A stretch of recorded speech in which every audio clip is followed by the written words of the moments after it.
With note for the record, we do have a letter and case law representative of what happened in this case.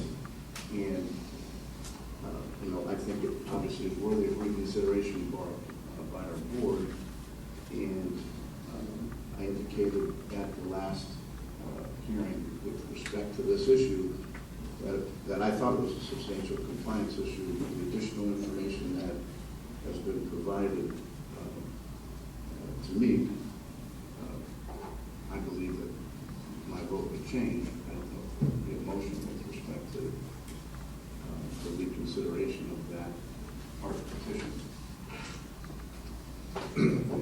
Mr. Chairman, if I may, I've also reviewed what was submitted for the request for reconsideration, as well as the statute and the case law cited, and I am not inclined to. I think the board made the right decision when it invalidated the part petition that was submitted for the following reasons.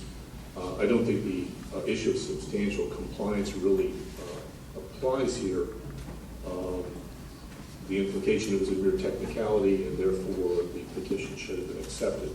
And counsel for the city or what was requested in the request for reconsideration cites the Stutzman case, and in my opinion, Stutzman's not on point at all. Stutzman involved a real technicality. It was a misstatement of acreage, I think, and a comma missing. And in that case, the court said that those deficiencies were not sufficient to invalidate it. But the court goes on to say that substantial compliance, or absolute compliance as the term they use, with every technicality should not be required unless such complete and absolute conformance to each technical requirement serves a public interest and a public purpose. I think the validation of petitions by circulators is a valid interest. It's a substantial issue when the circulator statement is little better. High pull. Petition, and when the rules that apply to petitions are not followed. And it's not just on the directions that the circulators get about striking out names they don't want to have considered. It's a matter, the statutory language says the same thing. It says strike. There are two provisions under 350138 that refer to striking out names, and it doesn't say, tell the board later on to ignore them or to provide some marginal notation to indicate that they should not be considered. It says shall be stricken. So I think the statute's clear. I think there's a public purpose or public interest in making sure the petitions are absolutely accurate. And for that reason, Mr. Chairman, I would not change my vote. Thank you. Member Brady, any comment? Yes, when I first saw the petition, I had no understanding at all what the notation in the margin was. And for the same reasons that Mr. Klein has outlined, I am not inclined to change my position on the petition. I would just point out that I do believe, as I did earlier, that there's no definition for a strike as pointed out in the reconsideration letter submitted. I think it's a hyper-technical to say that you have to strike a line as opposed to put the clear intent of the circulator, which says omit plain. I think it's clear what was intended. The number of votes were accurate when you take that into consideration. It was under the actual number of signatures that were on the petition. And the case law originally cited does not apply. I think the current case law does not have a definition of strike. And so therefore I think it's hyper-technical for us to overlook the fact that omit plain for those two signatures is pretty clear. And I would change my vote in that regard if the motion was presented. Mr. Chairman, I would agree with you with some of the case law that was presented to me, as far as there is, in my opinion, a gray area as far as, the striking the line through. And at this time, I would make a motion to change my position and make the petition valid. And that would be, just for purposes of the record,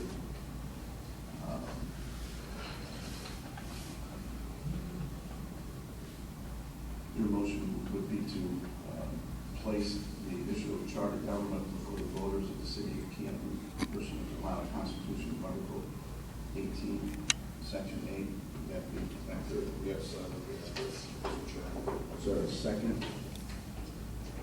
I'll second that.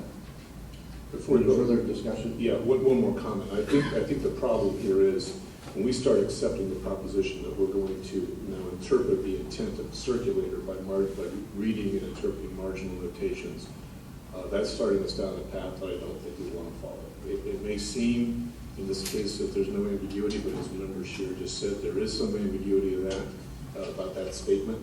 Whereas when you strike something, it's absolutely clear what you mean. You strike the line out, the line is both the statute and the directions to circulate a statement. And I think that kind of clarity is required in these situations. We don't want to be interpreting notes in the margins of part petitions in order to determine whether they're valid or not. So for that reason, I would not support this motion.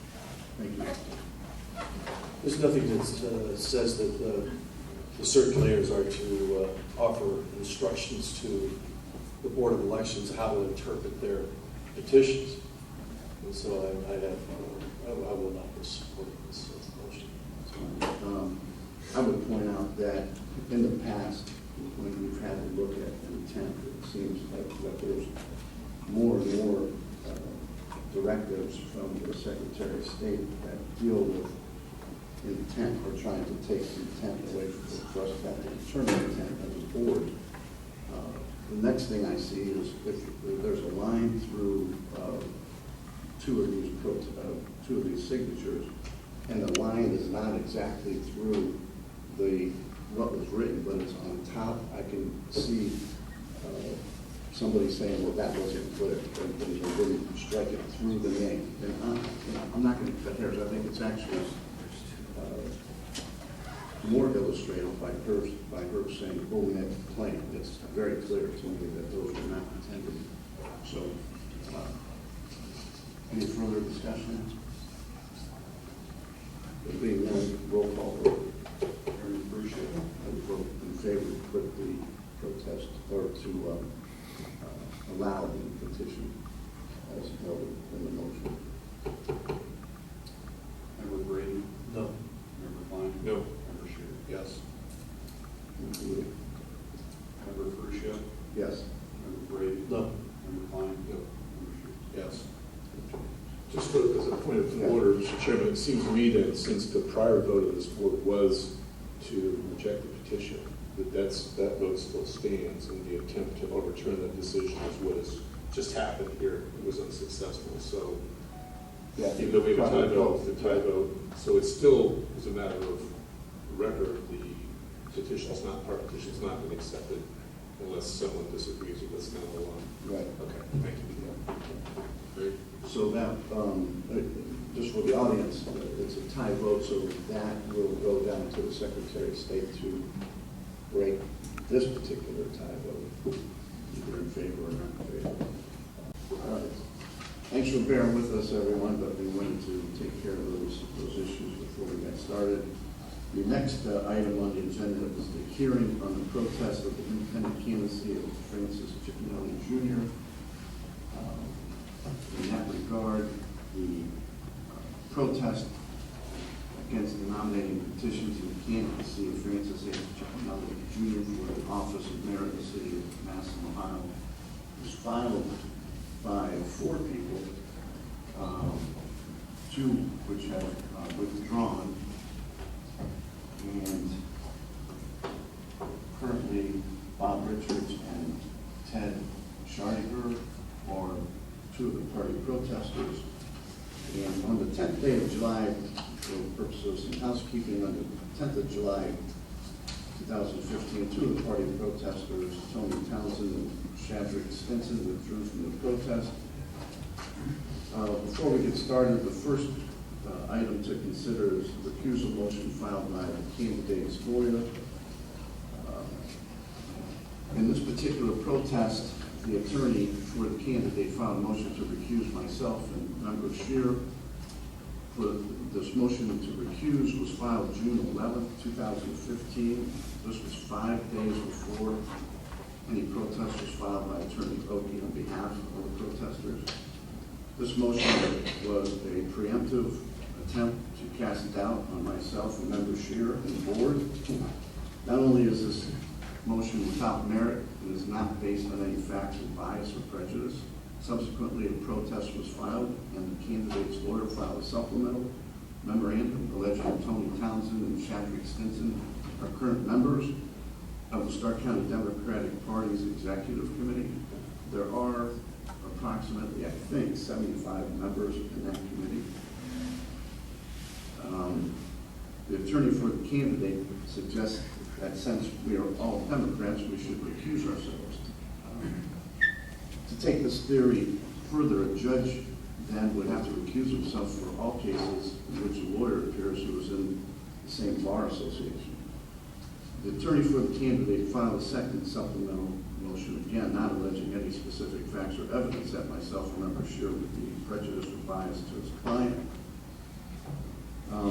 Therefore, I would indicate that myself and Board Member Scheer were not at the Stark County Executive Committee meeting where it was determined that the local Democratic Party would support the protest to the candidacy of Francis Ciccinelli.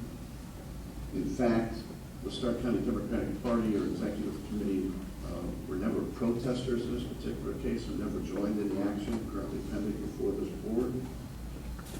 Moreover, protesters Stinson and Townsend have withdrawn as part of protesters.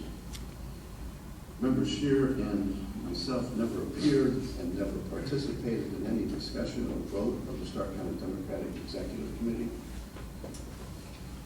The nature of the Board of Elections in all 88 counties in the state of Ohio is to sit in judgment of matters that affect people in Mr. Scheer and I's Democratic Party, as well as the Republican Party, as Member Klein and Member Brady do.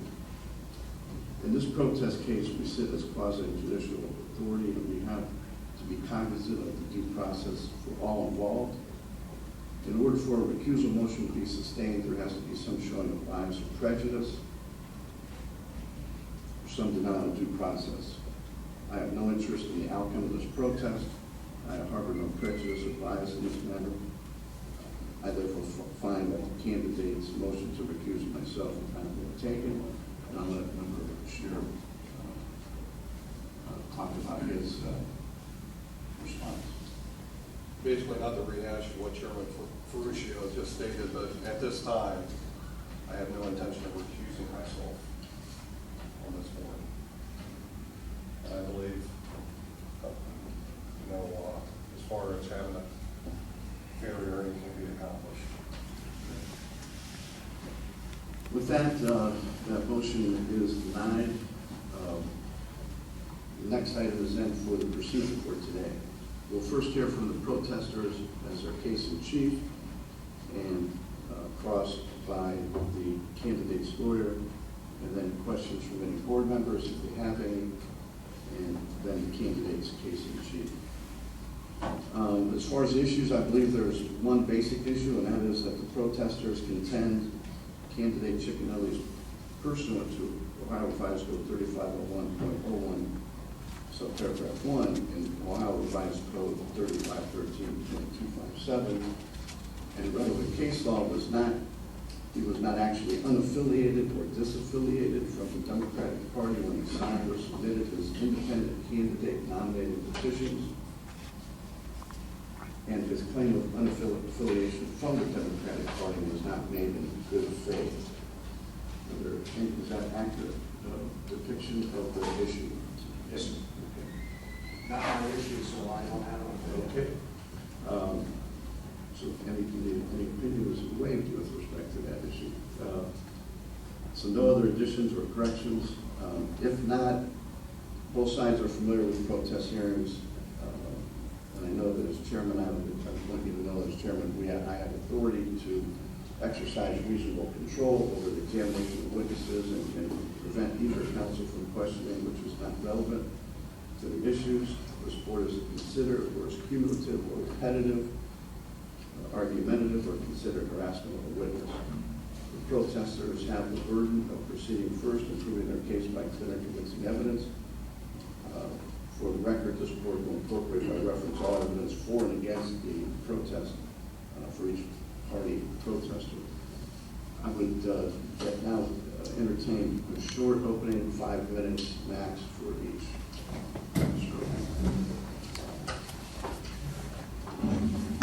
Thank you, Mr. Chairman. Members of the Board of Elections Committee, I'm Steve Oakey, appearing on behalf of Ted Scartiger, I believe is the pronunciation, Ted Scartiger and Bob Richards. And we are protesting the nominating petition filed by Francis H. Ciccinelli Jr. as an alleged independent candidate for the office of Mayor of Massillon. This board may be relieved to hear that the merits of the protest are not measured by the length of the presentation. And our issues in this case are straightforward, and our presentation will be straightforward as well. In the race, gentlemen, for the mayor of Massillon in 2015, Mr. Ciccinelli has affirmatively stated, under the penalty of the felony of election falsification, he's affirmatively stated that he is a Democrat. And he did so, and he made that statement when he signed the Democratic petition for the office of mayor of Mr. James Ress, who was an unsuccessful candidate for the Democratic Party for the office of mayor of Massillon. It was interesting to hear some of the discussion during one of the earlier agenda items about intent of someone, in that case, the intent of someone signing or circulating a petition. And I think when Mr. Ciccinelli, in relation to the race for mayor of the city of Massillon, signed a Democratic petition, it was his intent to inject himself in relation to that race as a Democrat. Now, for the very same race of mayor, and in the same election cycle, he's now claiming that he's an independent. Mr. Ciccinelli can't be both. In relation to one race and one election cycle, you can't be both a Democrat and an independent. It's not possible. You can't be both. And by first saying that he's a Democrat in relation to this race for mayor, and then claiming that he is an independent for the same race and in the same election cycle, we believe that Mr. Ciccinelli has himself proven by clear and convincing evidence. Conclusively, we believe that his claim of independence is not in good faith. Therefore, his petition should be disqualified. We believe that Mr. Ciccinelli has also flip-flopped in his affiliation, starting off this election cycle as a Democrat, and then trying to become an independent, and then flipping back to be a Democrat again, and then ultimately, just, I believe, 5 days before the filing deadline, claiming to be an independent once again. All again in the same cycle, and all again for the not in good faith.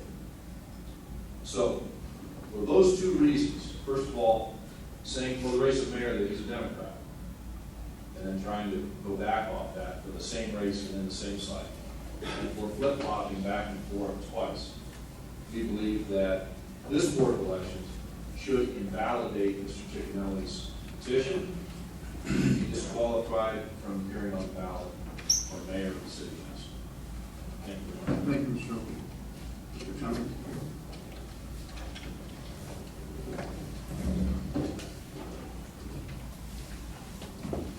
In the interest of brevity, I would just refer the board to my client's memorandum of contract for protest, which was filed with this board on June 22, 2015. I think it rather succinctly sums up the issue. Bottom line, as the United States Supreme Court has held, the right of affiliation with the party includes the right of disaffiliation. The fact that Mr. Ciccinelli signed somebody's Democratic primary petition in January of this year doesn't have anything to do with his post-petition activity. He files his petition 4 or 5 months later. Basically, I've changed my mind. I no longer want to be a Democrat. That is constitutionally appropriate and permissible. And although the case law seems to imply that this board may look at pre-petition activity, I suppose for purposes of what was yesterday and what's today, and was the umbilical cord properly cut, the primary emphasis in all of the case law is what happens on and after you file your petition. And of course, the most obvious problem for such a candidate, and I think this board has dealt with it, maybe is going to deal with it again, is a candidate that says on Monday before the primary, I'm independent, and then on Tuesday is foolish enough to vote on a partisan ballot. Well, that's pretty crystal clear. That didn't happen here. Nothing close to that happened here. Mr. Ciccinelli is qualified, and this board should so find. Thank you, gentlemen. Thank you, Mr. Conley. First witness. Okay, Mr. Chairman, we call Mr. Ciccinelli.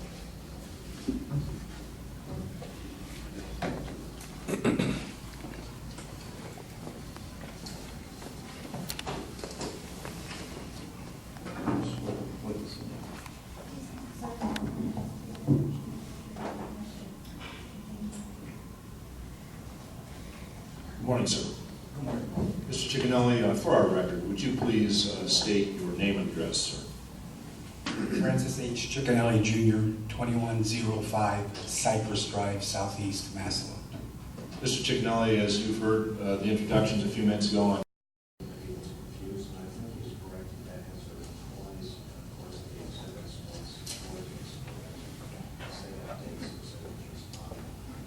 I'm just trying to clarify the testimony, Mr. Ferruccio, because I think it is confusing. Right. Proceed. Okay. My question, Mr. Ciccinelli, was, and I'll be candid with you, I feel confused because you said a couple of times that you started collecting signatures on your petitions in January, February of 2015, understanding that you didn't file until later. Was that your testimony earlier? One time I said that, and I corrected myself. The record shows that it was in April that the actual petitions were circulated. Are you denying that you circulated petitions earlier than in April? Yes, I am.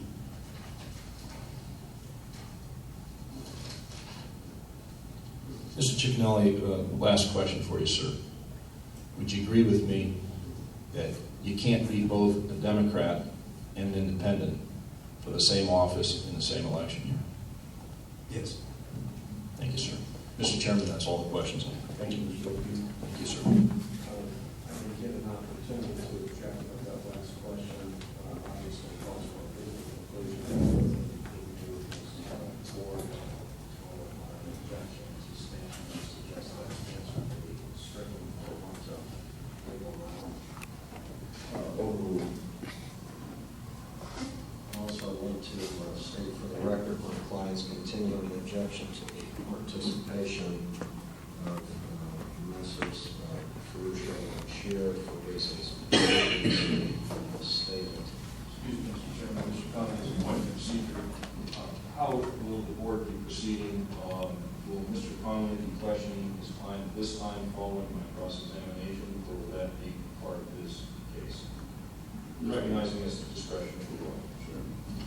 Recognizing that Mr. Conley gets to choose his methodology, whether I can question him now or later or both, I believe is within my discretion. Of course, reserve the right to call him my case in chief, as Mr. Ferruccio indicated earlier. I just have a few questions now. You can proceed. Thank you, Mr. Ciccinelli, looking at Mr. Oakey's Exhibit 2, that 20-some pages or whatever it is that he said it is, just as a point of clarification, the earliest signature date on any of those petitions is May 29, 2015.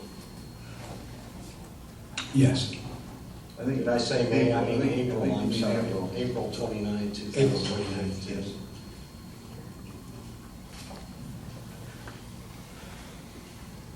By the way, did you ever take a blood oath, such as the Nazi Party required in Germany, Did you ever take a blood oath upon penalty of death? I will always be a Democrat, by God. Did you ever take such an oath? Mr. Chairman, I'm going to object to the scurrilous statements of Mr. Conley invoking the Nazi Party. I think it's debasing of these procedures and, quite frankly, disgraceful.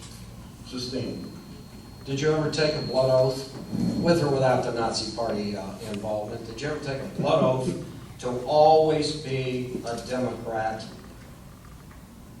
No. And you basically changed your mind and said you're no longer a Democrat? Yes. I'll reserve my other questions for my case in chief. Thank you. No further questions.